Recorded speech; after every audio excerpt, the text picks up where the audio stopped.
Hey, Garage Logic fans, Mishki here, slipping in ever so briefly to mention that I have a podcast that comes out every Wednesday and every Friday, twice a week now. The show is pretty much about everything you care about and are interested in and need in your life and want to know more about. I tailored the darn thing specifically to your liking. I tailored it to your loves, to your true passions. That took a long time. I'm spent. You know what I'm saying? Absolutely wasted.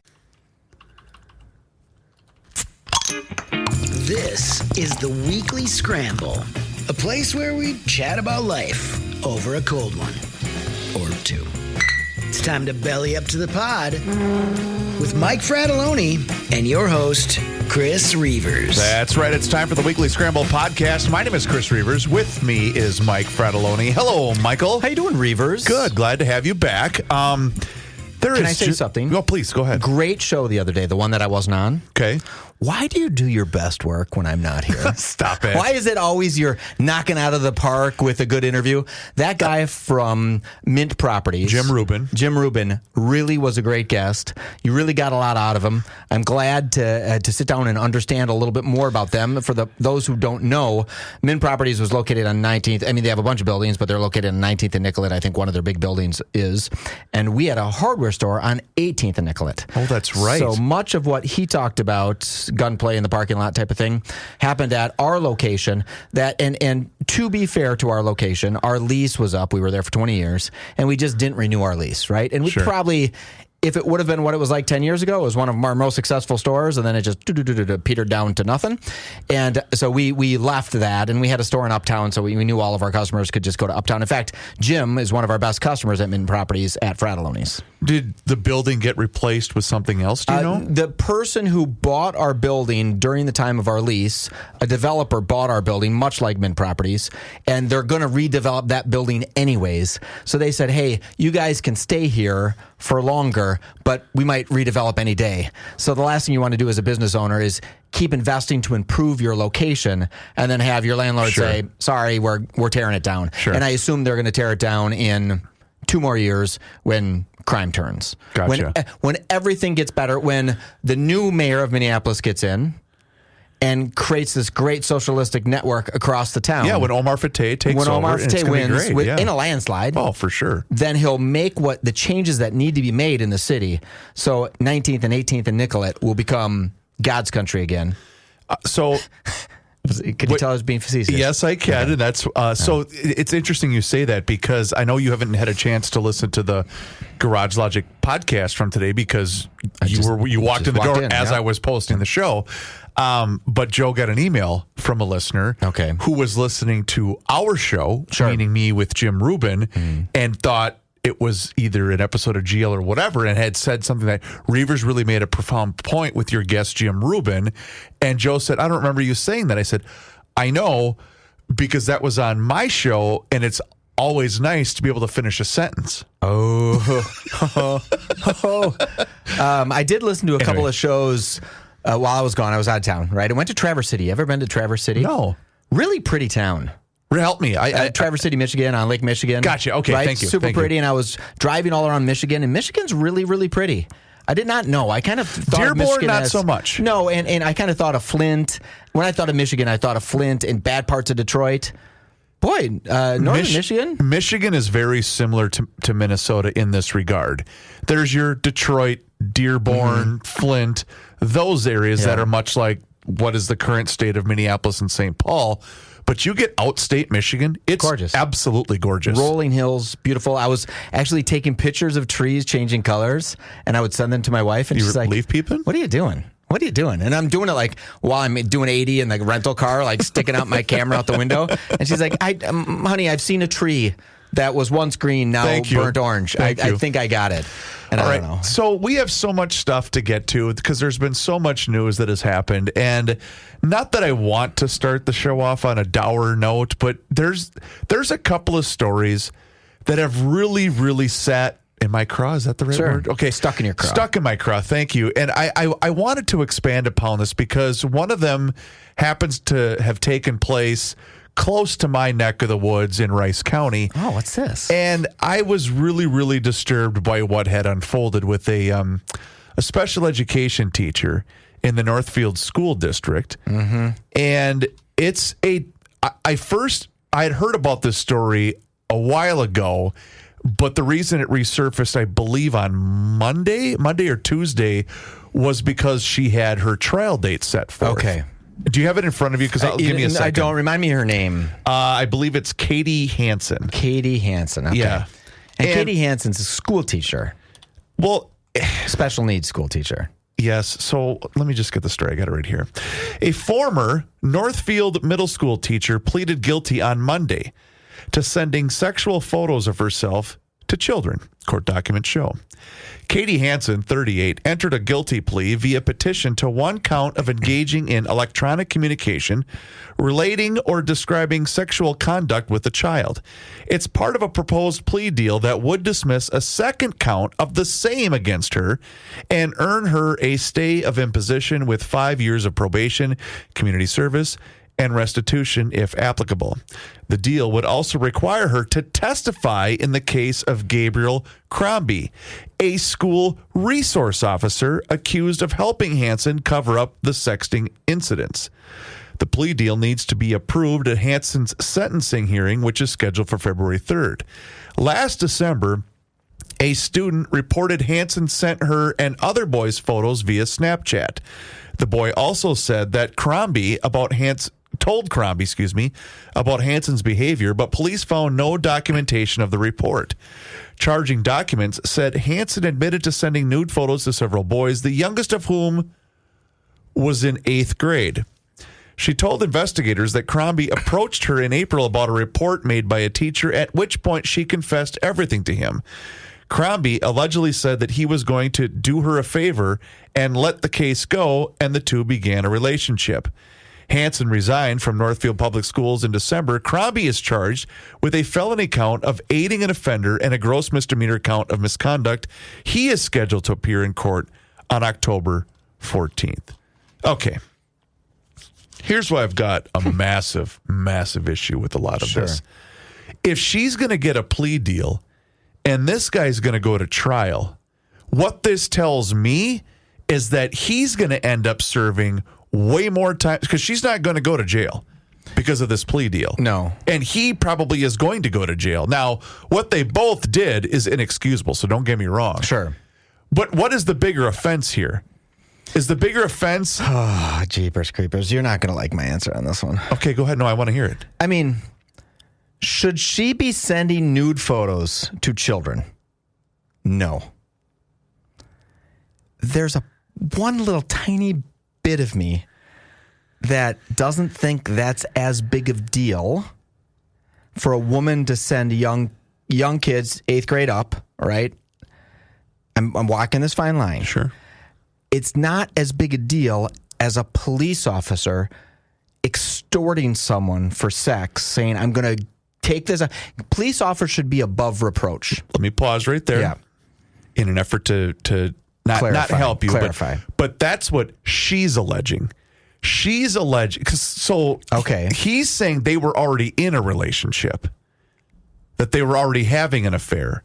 What she's claiming is that she went to him and that he said he would do her a favor.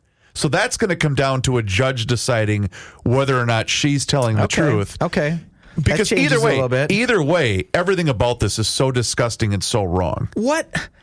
What compels somebody? I'm looking at a picture of her right now. She looks like a standard sweet woman. And she was or is married, and she had cited that in another report I was reading from a different website, but I know I read this somewhere else, that in her marriage she said basically that she just wanted attention. That's what she was looking for with sending. So what, lady? Okay. So what? Right. So you don't get to get attention that way. I don't get what line you jump over to say, I think I'm going to send this kid a shot of my boobs, or whatever she sent. Right. And did it start with one? Because if I'm not mistaken, she was sending these pictures to special needs children, right? Special education. And that children. to me makes it infinitely worse. Yeah, because they're fragile. The most vulnerable of the vulnerable. And again, an 8th grader. I have an 8th grader that resides in my home. If this was happening to him, Am I that big am I that big a weirdo that says if a teacher sent me something in 8th grade, I'd be like, "Holy, Reavers, look at this." Maybe. I don't think I'd be. You're picturing the Van Halen video. I wouldn't be. Yeah, I'd be hot for teacher. I don't think. Granted, this leads to a slippery slope. I'm not advocating that this is right. Were the kids harmed? Well, one of the kids said that he felt very uncomfortable and really weirded out by this. And again, we're talking Fair about enough. special ed kids. Yeah, I get that. And boy, I'm really taking an unpopular opinion on this one. I'm just saying, as adults, it's not that big a deal to see a naked person. It's not going to kill you. It's a woman doing it to a boy, and I do think that's different than a man doing it to a girl. The power base is different, Perhaps, right? yeah. The hunter and hunted are different. They're two different things, right? But I guess I think the biggest thing that I have a problem with in all of this is, and I'm going to get to another story in which I have just as big of a problem, if not more, is why are we offering this gal a plea deal? Well, what the hell are we doing here? Because she's taking down a bad cop, potentially. But is she? I mean, granted, yes, he didn't file a report, and he absolutely should have in that specific case. But again, this is what she's claiming. So you're under the impression that they were already dating, that they were already in a relationship, and then at some point in time, he found out that she was sending sexual pictures to these kids, and he said, "Hey, I'm going to help you out with that."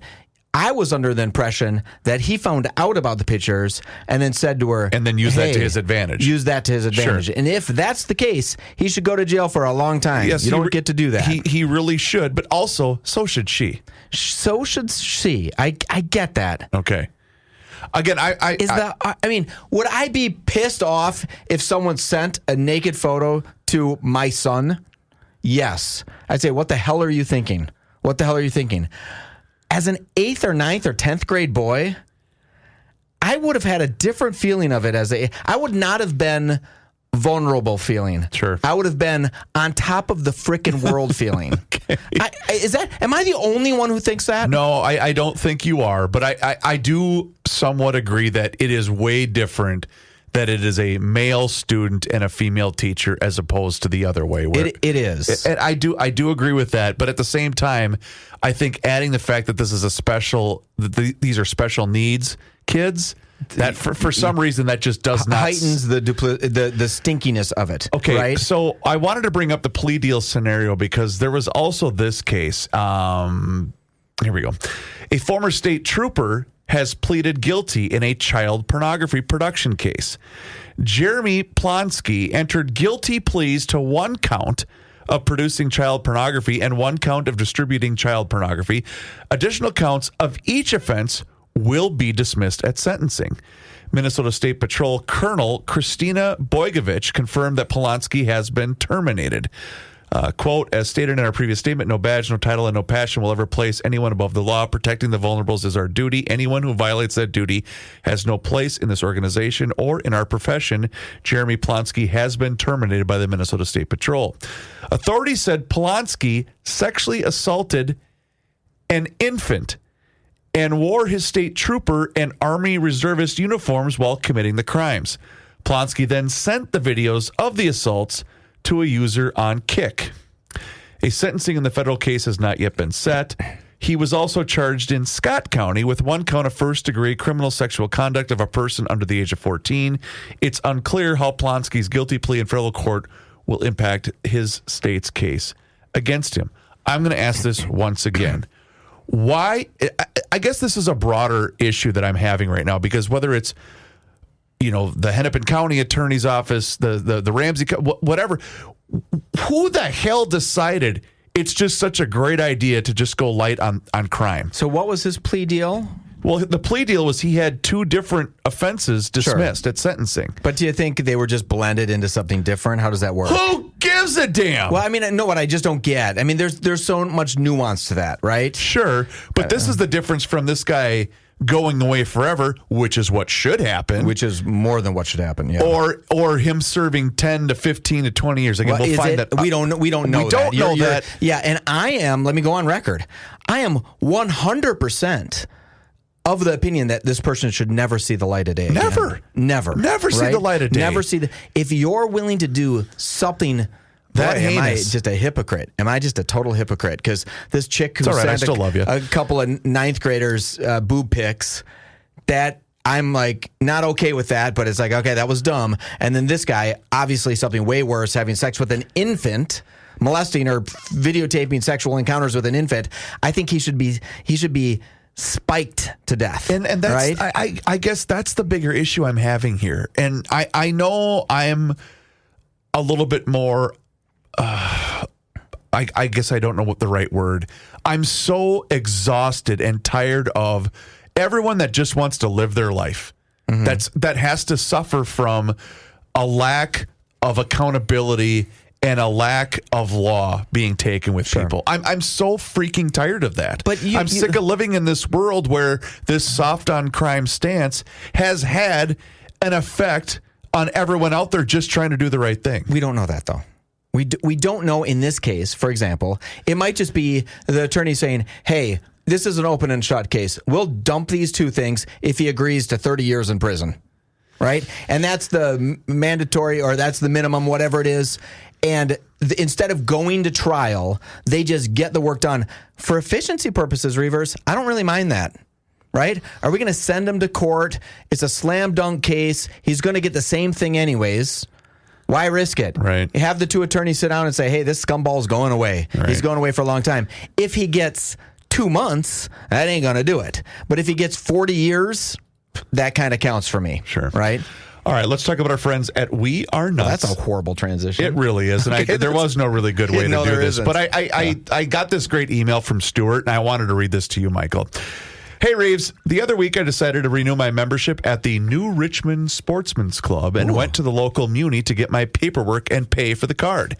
As I was completing my transaction, I looked to my left only to find myself staring into a jar of maple bourbon toffee almonds. Here's my opportunity to finally try them. They are good. Oh, they are very good. Sadly, they did not last so long. So I went to the We Are Nuts website thinking of ordering more and noticed the Nut Finder drop-down menu. Well, New Richland is the next town west of me, but I rarely make that trip. I typed in the zip code for Owatonna and found 2 places that I could get them on my way home. Neither being places that I frequent, the drop-down continued with places near Owatonna, and the first on the list was Steve's Meats in Ellendale. Perfect. A grueling block and a half walk from my front door. I stopped on my way back the next day and picked up my second jar of the maple bourbon toffee almonds and a nice pack of warm bourbon bacon from Steve's. BLTs and a convenient place to spot my We Are Nuts cravings. I may have to make a trip to Harmony at some point as well. Stuart, you are now the official copywriter for the Chris Reavers show. I love that. He's good. So anyway, here's the deal. Go into your local Fratelloni's Hardware and Garden stores, Max Hardware also as well, Kowalski's Markets, Lunds and Barley's. All of them carry the We Are Nuts brand. And right now is a great time for you to think about taking care of all of those clients, employees with those awesome gift tins that they have on their website, which is wearenutsmn.com. It's a great family-owned operation, and they've been a fantastic partner with us at the Weekly Scramble podcast. Again, wearenutsmn.com. Okay, so you follow the National Football League. I do. I've paid attention to them once or twice. Are you familiar with a gentleman by the name of Mark Sanchez? He's going to jail. So for those of you that don't know who Mark is, Mark was I think when the new high school ratings things came out, I think he was one of the most decorated high school quarterbacks to ever come out under this new format that they tabulate all this stuff with. He went to USC where he starred. He was a top 5 pick, I believe, by the New York Jets. In fact, he replaced Brett Favre when Brett Favre came to the Vikings. And so he was, he was a big time recruit, big time this, big time that. And even as a player, I believe he had some off the field issues. Did he? I don't recall that. Yeah, I don't want to speculate on that because the story that he's involved with currently is very very troubling. But anyway, so he had some off the field issues as a player, and then actually became a broadcaster, and I think does a pretty good job for. I think did a pretty good job for Fox, and I've heard him on one of my favorite national radio shows that I listen to almost every single day, and he's been a guest on that show frequently, and they address that as well. But He was in the city of Indianapolis this past weekend to do the Colts versus, who did they play? The Raiders, I think it was. So he was there in town to do the Colts and Raiders game in Indianapolis. And this story is just really, really bizarre. So apparently, Mark, I'm going to give you the timeline here. I'm trying to pull up the timeline. I picked up one of those websites that has a bunch of pop-up ads. Sure. So Friday night, Mark Sanchez, who's 38 years old, is in Indianapolis to serve as a Fox Sports analyst for the Raiders-Colts game on Sunday, this past weekend. He's observed acting erratically, doing wind sprints in the alley behind Low-Miller's Pub and Eatery in downtown. It's always a good sign when you see a guy dressed in a suit doing wind sprints behind the bar. Just after midnight, a grease truck driver picking up cooking oil from a nearby hotel parks his truck in the loading dock, blocking the alley where Sanchez is doing wind sprints. Sanchez approaches the driver to try to get him to move and eventually gets into an altercation where he body slams him toward the wall and then to the ground. The driver sprayed Sanchez with mace or pepper spray, but the former NFL quarterback continues attacking him. The driver pulls a knife and stabs Sanchez 2 or 3 times in the chest, believing this guy is trying to kill me. Mm-hmm. Sanchez then turns around and heads up the alley. 12:30 a.m. Indianapolis Metropolitan Police Department officers respond to a report of a person shot. They locate Sanchez in Low-Miller's Pub. It's later reported that Sanchez is uncooperative with responding officers. He tells the detective that he can only remember grabbing for a window and nothing else about the incident. Sanchez is then rushed to the hospital in critical condition. The driver also suffered significant injuries, including lacerations to the cheek and jaw, with a cut that allegedly went through his cheek and hit his tongue. Ouch. Saturday. Sanchez undergoes surgery for stab wounds to the chest and is stable. He is arrested at the hospital and charged with misdemeanor counts of battery resulting in injury, public intoxication, and unlawful entry of a motor vehicle. On Sunday, Sanchez is discharged from the hospital Sunday morning and transferred directly to central booking at Marion County Jail, where he reportedly posts his $300 cash bond. On Monday, Sanchez's charges are upgraded from severe misdemeanors to a level 5 felony battery of causing serious injury. So did you see how old the truck driver was? 69. 69. Yeah. Twice as old as Sanchez. That's a little different. I thought maybe it was a young buck truck driver who said, I ain't moving, and they got into some altercation. But a 69-year-old guy driving at midnight is a guy just working his ass off to make ends meet, right? He doesn't want to go fight Mark Sanchez in the alleyway. Well, and what's just kind of baffling to me, and again, obviously, and according to the police report, he was under the influence. Sure. And Lord knows we've all done stupid stuff under the influence, Not right? you. Well, but my point is, we've all just done dumb things. But this will never cease to amaze me. Here you are. You're a fairly decorated professional athlete. Yeah, highly respected. You're trying to make your mark in the world of broadcasting. You've got a great gig with a national outlet. I didn't like him at first as a broadcaster. I've actually started to really enjoy some of the games that he's done because he kind of gives an interesting perspective. And you blow everything because you're mad at a guy trying to pick up grease in a loading dock. A 69-year-old guy, an old guy driving a truck. And you're pissed because you want to do wind sprints. And guess what Mark Sanchez's net worth is estimated to be in 2025? Let's see. I'm going to guess. So he played for, let's say he played for 10 years, maybe 10 a little years. bit longer than that. So that would put him at about, I would say, 25 to 30 mil. He's made a couple of mil as a broadcaster minus taxes. I'm going to say 30 million. Okay, you are really good at that. So he played for 10 years. He had a $74.2 million earning during that 10 years. But you're in New York, so. But yeah, I mean, half of it's of gone. that. Half plus is gone. But its estimated net worth today is $40 million. Okay. So you have $40 million. Chill out, you loser drunk. I just, yeah. What a douche. What a total doofus. Blew everything. Yes, you blew everything because you were so drunk and you were an asshole. You know what? Can you do me a favor? Sure. because I know a preview. After this, you're going downstairs to do Twin Cities Live. I am doing Twin Cities. I'm super excited. Which is great. I can't wait to watch it. So when you do that, when Elizabeth and Ben introduce you, sure, you'd say, because you're talking about preparing your lawn for fall, stuff like that. Exactly that. So I would say, I'll get to that in a minute, but I want to talk to Ben about Mark Sanchez. Oh, that would be good. Just as a joke. Were they together ever? Who? Ben and Sanchez? Because Sanchez was at the Broncos, Eagles, and New York Jets. Yeah, no, I don't think he would have played with Ben. Okay. When he was with the Jets, Ben was playing with the Vikings. Sure. So please do that for me. Okay. Just to say, hey, were you guys buddies? Have you ever been out drinking with Sanchez? Just knowing Ben and his good nature, and I think you'd get a chuckle out of him. Ben is what I consider. He's a bro. To be the guy who doesn't seem like he was ever a professional athlete. Oh, 100%. Like when you look at Ben, yeah, you think, oh, that guy looks like he could have been a professional athlete. Right? He's got this stud Adonis look to him. Right. But he carries himself in such a way. And one time on Twin Cities Live, they made him, because they write it on that little thing, he had to use the term, "you go girl." And I thought, what are they doing, Bill? What are you doing? Dude, Ben freaking Lieber. Ben was a killer football player, right? And now he's on Twin Cities Live every once in a while having to say, "You go, girl." Not a chance. It's like what they say they did to African-American actors, male actors, that every strong African-American actor who ever made it anywhere to the big leagues always was in a role that they had to dress as a woman to somehow try to emasculate them. Have you ever heard of that theory? No. If you go to any actor you've ever loved that's African-American, male actor, they've always had a role where they were forced to dress as a woman.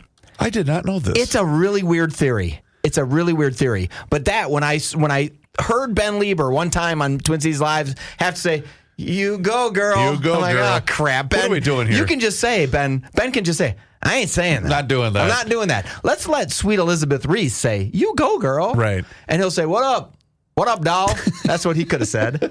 Instead of "you go, girl." Okay, so maybe just float that one out there when you're. I will mention that to him. I am going to go back to the whole idea that, again, and everyone's made mistakes. That's what makes being a human being part of being a human being. So I get all of that, but I'm just thinking to myself, and it's not like you're a 24-year-old that made this drunken mistake. You're almost 40, dude. Yeah. What are you doing here?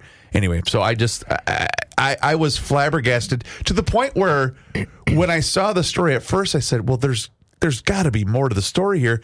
And then I read the details. I'm thinking, holy crap, this guy's an idiot. I wonder do you think he'll get some time? Do you think he'll get some prison time? Heavens, it's a level 5 felony? Yeah. He's 100% going to do time for this. I don't think so. Really? I think you know what I think he's going to do? He's going to write a check and stuff is going to be dropped. But to who? To the victim. Because when the victim, the charges? Yeah, I mean, okay. This is a great ethical question for you, right? Some guy finds you at a bar, and believe it or not. Time out. Yeah. So after they fire me from here, and I'm destitute, and I'm trying to pick up garbage. Picking up grease traps. I'm trying to pick up grease traps when I'm 69 years old, and you're doing that, and someone dares to mess with you. Dares method, because you're a 6'4" dude. And JJ McCarthy at 38. No, I'm kidding. Yeah, JJ I'm totally kidding. Comes around. And it's about right in the math. The timeline works. It's almost about right. He picks a fight with you and he fights you. Right? And he totally kicks my ass. And he kicks your ass, and you have a hole in your cheek, and you're hooking your tongue out. I don't know what happened off the And you're thinking it's kind of cool, right? And you're like, I can put my tongue through my cheek for a minute because your adrenaline's going. At the end of that, do you really care if JJ McCarthy goes to jail? Or would you say, "Oh, you're going to give me $1 million? Fine. Kick my ass, but it's going to cost you $1 million." It's going to cost more than $1 million. You think so? Yeah. Have you ever played that game as a kid? Like, what would you do for 10 grand? Oh, all the time. I still play that with my 2 sons. Would Are you kidding me? Would you let somebody kick your ass? First of all, I'm exceptionally fragile. So if anybody punched me, I would go. I mean, we breathe the wrong way. You'll fall over. Kicking my ass would be pretty easy. But for $1 million, as long as I wasn't like, if someone broke into my house and kicked my ass, that would be weird. But if I was out in a bar and got my ass kicked, you're walking on the sidewalk, and I said to him like, "Shut up, you're drunk." Like if I was partially culpable for it, and they kicked my ass, and I could get $1 million for it, I'm probably pretty sure. You ever see that study where they ask these people like, "What would you do for $1 million?"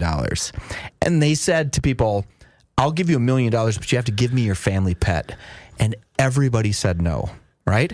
Then they calculated the person's all their debt, and some debt was like $13,847. Then they opened up the briefcase and said, here's $13,487. It pays all of your debt. I want your family pet. And it went from 0% of the people said yes to $1 million, and like 90% said yes when it paid off all their debts. So when they understood what the money was, they were like, I'm willing to take 13.5 if it pays off all my debt. The $1 million was so obscure I couldn't envision it. And that's exactly why, based upon those stupid people, yes, why Tim Walz is running for a third term. That's why when politicians say, I'm going to use some of the government's money, it's not the government's money. The government doesn't have money. It's your money. All right, let's talk about Masters Maples and mastersmaples.com. We have big news here coming up, but I first want to mention the best handcrafted, pure Minnesota maple syrup that Minnesota has to offer, and it's available online at mastersmaples.com. It's our buddy Ben, a loyal weekly Scramble and listener, and also to the Garage Logic podcast. And we've got some big news here, Mike Fratelloni. Not only are all the Fratelloni's Hardware and Garden Stores locations currently stocked with Masters Maples products, but I just got word that Ben is going to have a sampling deal at the Minnetonka Fratelloni's on Saturday, October 18th, and that he'd like to promote that. And you know what? I said, hell yeah, we're going to promote that. It's going to be a lot of fun. And you know what? That used to be my location, by the way. That's the one that's right on Highway 7, right? Yep, that used to be when I lived in Chanhassen. That was 100% my Fratelloni's location. We're going to have a few people out there. And I said, Ben, like, come on. We're going to do a Weber demo. We're going to have some other companies out there. And Ben's going to be there. Ben will be the tallest one because he's 6'11". Are you going to be like grilling and stuff? I think there will be some grilling out there. So it's funny. Fratelloni's can't grill. Why? Because we don't have the permitting to grill. Oh. But one of the vendors that's coming to put up in our parking lot does have the permitting to grill. Or go get those drug dealers. Yeah, they can. No one's going to stop a drug dealer from grilling, right? It's like, what do you guys go? Oh, you're baking some crack and some wings. I will say this. So Saturday morning, Saturday morning, my son loves not grilled, but the fried sausages. Sure. Because I always make scrambled eggs on Saturday morning, and I used a little bit of the Masters maple syrup and kind of glaze the outside of it. Sweet Moses. That makes such an amazing difference. When's he going to be out there? Saturday what? Saturday, October 18th at the Fratelloni's in Minnetonka. I think it's in the afternoon, early afternoon or something. I don't have a specific time, but we'll it's probably be get around that next week. So I'll put that up on the socials so people can see it. But that's cool. It's going to be very cool. And the thing is, it's great. It's great stuff, man. The savory and sweet rubs that are available right now at Masters Maples and also at Fratelloni's, they're fan-freaking-tastic. I crock-potted a porchetta with the savory seasoning the other day. My mouth just watered. I pretty much ate that in about 2 days. It was that good. You got to be careful with these things. I know. I don't know if you're like, you're on this 180. You have a sponsorship agreement, right? With this, but one of the things you're supposed to be losing weight. Is you're supposed to eat your animal protein for your one meal a day, and that's what I did. So did you say I had an entire porchetta? Well, but I also did. I did grilled vegetables with the porchetta. Okay, so that seems absolutely with some of that Masters maple sugary thing on the vegetables. We can leave that part out of it. It does make it so good. They really have. It's a good company. We've been selling the hell out of it. Oh, I imagine. There's a few things. That right. The We Are Nuts. Yep. The Masters maple. It's like we have these on end caps now, and I come in. I'm like, what is going on? Why are you so low? And they're like, it's impossible to keep it going. Like, I mean, they can do it. We just can't get it fast enough, right? So our orders went from like, oh, let's have 6 on the shelf to have 16 on the shelf to have 60 on the shelf. It's really, really interesting how powerful the weekly scramble is. I think it's maybe GL that's pushing everybody there. No, it's us. Yeah, I think so too. If you go onto the Frat Pack, you see a bunch of pictures of guys going in and getting their Masters Maple, and guys and gals getting their Master Maple, and We Are Nuts. It's really cool. Yeah. It's all over the place. So you can also, like I said, place your order at mastersmaples.com. Taste the difference. All right. I had a comment about, can I throw in something that had nothing to do with anything? Please do. So you were talking about Eastridge. What was the name of Walz's house? East Cliff. Yeah. And Eastridge is a high school. Yeah, that's right. In fact, I think I have to go there tonight. So I was thinking about that, and the university is selling that property to a foundation, right? If I'm not mistaken. Owned by the university. But what I don't get is, can the University of Minnesota dispose of property, meaning sell property, without having an arm's length transaction? Like, don't they have to put that up for sale, for example? So then they offered $2 million to buy that piece of property. I'm going to tell you that property is worth way more than $2 million. So I thought, why don't you and I go in together and buy it for $2,001? We'd be the highest bid. Because hypothetically, the University of Minnesota, like if the state of Minnesota sells a tractor, they have to put it up for auction to the highest bidder. They can't just say, oh, Reavers, I'm going to sell this tractor to you. Here's a good deal on it. They can't do that. The University of Minnesota probably can't do that either. So I don't even know what they're doing is legal, which makes me want to go place a bid or go buy an ad and say, I want to buy that property and use it. I don't care that the University of Minnesota wants to sell it for $2 million. It's going to be my bachelor pad. I'm willing to give you $2 million and one. And then you and I could party there. Well, just think of that. It's Reavers. funny you say that because I thought about that in that moment. And I also thought when we were having a couple of conversations with Jim Rubin, and the thought that kept occurring to me is the IDS Tower. Because the IDS Tower sold for $6 million within the last, I think, year. Is that right? Yes. And it had, you should pull it up because I know we discussed this on GL. And I remember thinking, well, obviously somebody with that kind of capital is seizing upon an opportunity to acquire one of what, and I'm going to use this word even though it's foghornable, one of the most iconic buildings in the history of the state of Minnesota. And it's still a beautiful building. And it still is. And here's why I was thinking. That's going to make enough sense alone for this very purpose, Mike.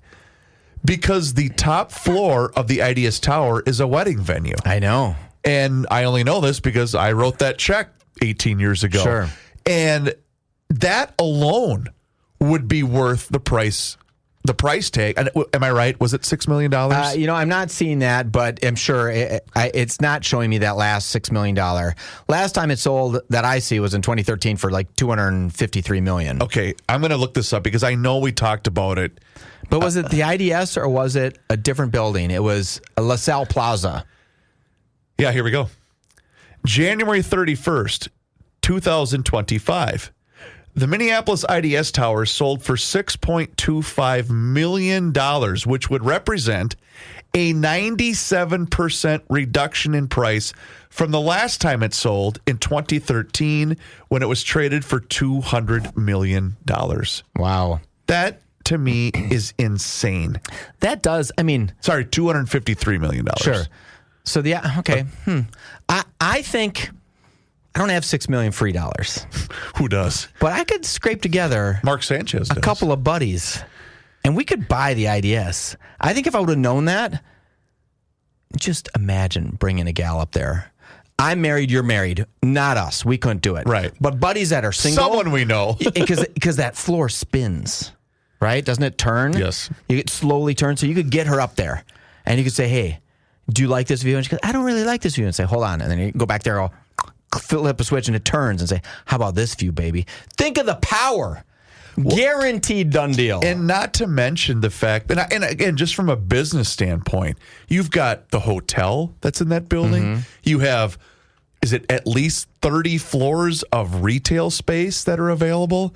I was absolutely stunned by that. And the fact that obviously somebody did go in there, somebody did acquire that back in January, and somebody's going to eventually make a boatload of money. Where are you getting this number? What is my source? This is January of what year are you reading? 2025. Because I said I get the IDS Center was not sold in January of 2024. Its current owner, the Buck Company, sold the building in September of 2025. That's for $277 million. From something called Bridge Tower Media, Finance and Commerce. I also believe our buddy Nick Halter from Axios Twin Cities wrote about this. Really? Yes.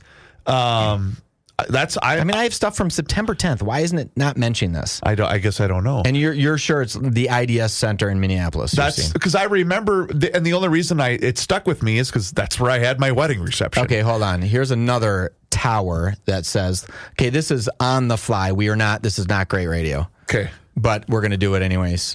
Now the story just closed. Don't you hate that? It says just a little over a month after the Wells Fargo announced the acquisition office building in downtown Minneapolis. Ameriprise Financial. Well, I knew the Ameriprise The building Minnesota also Star sold. Tribune reported the building sold for $6,250,000. That is not the IDS Center, though. Which is what? It's not saying. The building is located at 707 2nd Avenue, and its namesake tenant, Jesus Chrysler. Why does it not say? It's the Ameriprise Financial Center, not the IDS Center. But there were multiple acquisitions made because I think This is January 31st, 2025. Here's why I guess I'm going to be assured that, because I know in talking to both Rick Kupchella and Jim Rubin, this was one of the pieces, and I know you were traveling, so I haven't seen a precarious state yet, but it's mentioned in that documentary. Just over a month after it announced the purchase of Wells Fargo Center, Onward Investors announced another acquisition of office building in downtown Minneapolis, the Ameriprise Financial Center. The building, which is about 25 years old, was purchased for $6.25 million in January of this year, a 97% reduction from the last time it sold in 2016 for $200 million. Boy, I don't know. None of these stories seem right. Okay. But I can't find the IDS selling for so cheap. Okay. But well, you know what still, we'll do? It's just still, I think the point remains the same. Yeah. Anyway. Office buildings are going. What you're saying is we could buy a clubhouse in downtown Minneapolis with 800,000 square feet. Exactly. We could smoke cigars in there if we wanted to. We don't care. Play video games. We could send pictures to people and say, come on up. We could get Lieber there and he could say, you go, girl. I got to get him saying that. Right. Well, I know you got to run, but Mike, did you have a closing statement that you would like to make for the audience? Yeah, I was thinking about my childhood the last couple of days. Oh. And my childhood was really good. My dad used to push me down hills in old tires. They were good years. Reavers, you are the best. Please do us a favor, rate and review the show wherever you happen to be listening to the Weekly Scramble podcast. It helps other people find the show, and it does help us out as well, and we appreciate each and every single one of you. His name is Mike Fratelloni. My name is Chris Reavers. Thank you so very much for tuning into the Weekly Scramble podcast. We'll talk to you again next time, and until then, cheers.